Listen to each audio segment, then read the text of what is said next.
Ciao! Oggi voglio parlarti di linguaggio sonoro e di suoni binaurali.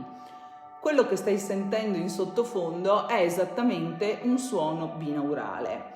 Perché voglio parlarti di questo? Perché il linguaggio dei suoni è un potentissimo strumento espressivo e comunicativo della sfera emotiva. Il suono, infatti, è stato visto sin dalla notte dei tempi come uno strumento di guarigione per promuovere la salute e il benessere psicofisico, questo fin dalle antiche culture e civiltà. In tempi più recenti però, a partire dalla prima metà del 1800, ad opera di un fisico tedesco, si è iniziato a parlare di suoni binaurali. Ma cosa sono esattamente questi suoni binaurali, come quello che stai sentendo in sottofondo? Praticamente il fenomeno dei suoni binaurali si verifica attraverso la percezione di onde sonore emesse a due diverse frequenze. Questo perché l'aggettivo binaurale indica ciò che riguarda entrambe le orecchie e pertanto si riferisce alla capacità dell'orecchio destro e dell'orecchio sinistro di percepire suoni separatamente seppur emessi in contemporanea. Ma come si generano questi suoni binaurali? Hanno appunto origine nel momento in cui contemporaneamente l'orecchio destro e l'orecchio sinistro sono esposti a suoni simili ma leggermente diversi tra loro. Ascoltando due frequenze in contemporanea, infatti, le onde sonore a livello cerebrale vanno a sovrapporsi e pur udendo il suono con le orecchie, quello che noi abbiamo a livello del cervello e quindi quello che è percepito è sostanzialmente la differenza tra queste due frequenze. In altre parole, pertanto, i suoni binaurali rappresentano una percezione interna del suono, una sorta di imbroglio acustico, potremmo definirlo, un modo, come andremo a vedere, per hackerare appunto il nostro cervello. Ti farò un esempio così per capire meglio di cosa si tratta. Se per esempio con l'orecchio sinistro ascolti un suono ad una frequenza di 220 Hz e contemporaneamente con quello destro ascolti un suono a una frequenza di 224 Hz, quello che andrà a percepire il tuo cervello sarà la differenza di 4 Hz sotto forma di suono binaurale. E sostanzialmente il tuo cervello genererà onde a frequenza di 4 Hz. E questo permetterà di mettere il tuo cervello, diciamo, in una delle frequenze desiderate.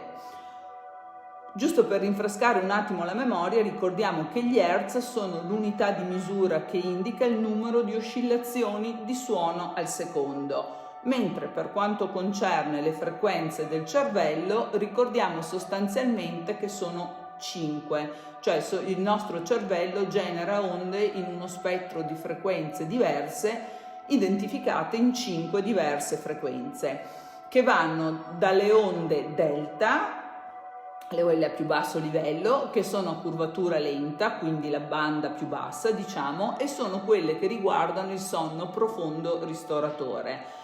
Alle onde θ invece, che sono quelle presenti durante la fase REM del sonno, quindi quella durante la quale stiamo sognando, alle onde alfa, che corrispondono sostanzialmente allo stato di veglia ma con gli occhi chiusi, quello che generalmente definiamo sogno ad occhi aperti, alle onde beta, che sono quelle sostanzialmente che viviamo più quotidianamente, perché quando siamo attivi e quindi quando i nostri pensieri sono attivi e impegnati nelle attività quotidiane, fino alle onde gamma, che sono quelle che hanno una frequenza più alta e sostanzialmente riguardano i momenti di particolare picco di prestazione mentale.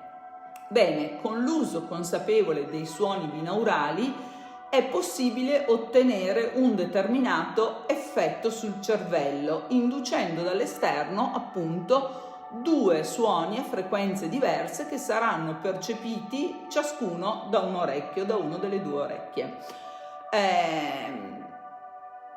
Questo cosa possiamo anche dire? È importantissimo sostanzialmente perché perché ha risvolti importanti non solo per indurre in noi uno stato desiderato, quindi per esempio di calma, di tranquillità, di rilassamento, ma ha avuto ed ha risvolti importantissimi anche per quello che è il settore del neuromarketing, settore che a me piace moltissimo e che se anche a te piace ti consiglio di seguirmi perché avrò modo di approfondirlo. Questo perché nel settore del neuromarketing, infatti, i suoni binaurali sono intenzionalmente utilizzati proprio nelle strategie di comunicazione che vadano a stimolare pensieri, emozioni, percezioni e di conseguenza comportamenti che sono appunto legati all'interazione tra neuroni ed onde cerebrali, perché sappiamo che lo scopo del neuromarketing poi è stimolare un comportamento e nella fattispecie un comportamento di acquisto. Questo settore è così importante, cioè l'utilizzo dei suoni binaurali è così importante a livello del neuromarketing che ti basti sapere che presso l'ufficio brevetti degli Stati Uniti sono depositati più di 200 brevetti di software e di altre tecnologie basati sui battiti binaurali, in grado di modificare appunto in modo controllato gli stati mentali. E questo te la dice lunga su quello che sostanzialmente è l'importanza di questa tecnica e anche il futuro di questa tecnica, oltre che il presente. Ma se vuoi saperne di più, ti consiglio di iscriverti al mio canale e ti terrò aggiornato.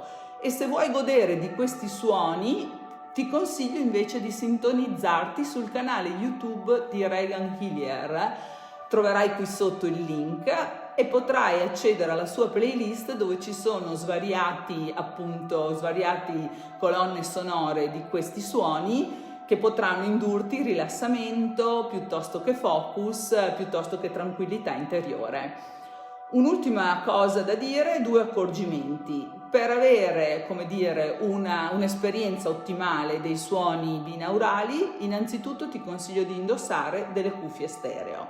E l'altro accorgimento invece è di non esporti a questi toni se soffri di attacchi epilettici o di particolari patologie per quanto concerne il sistema nervoso. Ti ringrazio e alla prossima.